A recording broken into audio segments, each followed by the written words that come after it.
Extractives in general is a large term that encompasses both mining, and these are the solid minerals where you talk about titanium, gold, and these other types of minerals, and then oil and gas, which now is more concerned with mafuta, the petroleum and things like, and gas which you use for LPG and natural gas.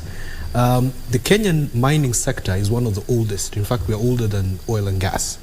Kenyans have been mining gold and other sorts of minerals for quite a long time. In fact, our Base Act was devised in 1940, prior to independence of Kenya. And that tells you how far back we go in terms of commercial mining of these minerals. And we saw activity in Kakamega, around the Kakamega forest, Makalda mines, Kolomani, as they used to call it. And over time, and then we had the Magadi Soda project that was something that was being done, and Kenya Flosspa, which is also another project that started off as a government project, eventually went into private hands, and we were a vibrant mining economy back in the 70s, 80s, and early 90s. But then there came the global slump of demand for most of these commodities, and mining got restructured. It wasn't as it was before. A lot of investment money went to regions where gold was found in, let's say, a lot of abundance as compared to what we had in Kenya, because we had not invested very much in carrying out studies to find out where these particular minerals are, and carrying out significant investment in it to now interest companies to come in. But we had a renaissance moment around 2010 to 2013, when suddenly a lot more investment money started flowing into the country. And by around the year 2012, when we were just going into the elections, we signed off on our first mineral agreement for the titanium sands project in Kwale.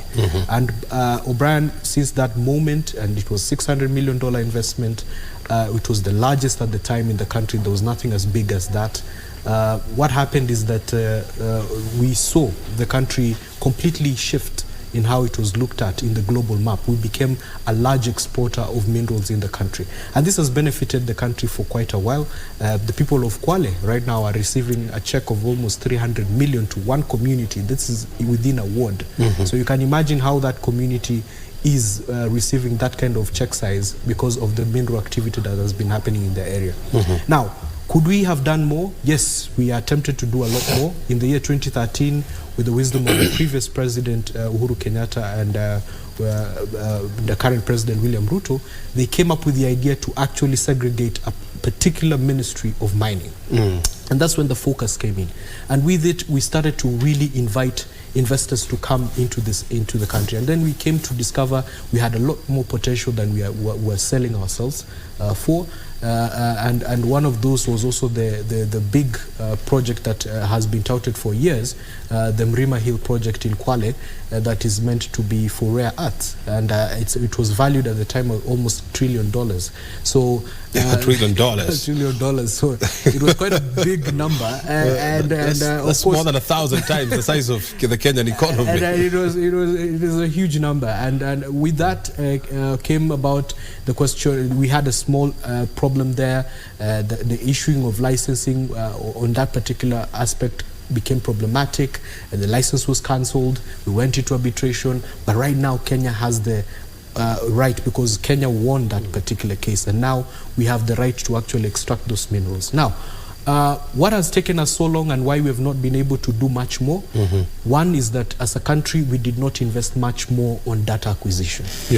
We have been very slow on this, both on the mining side and also on the oil and gas side.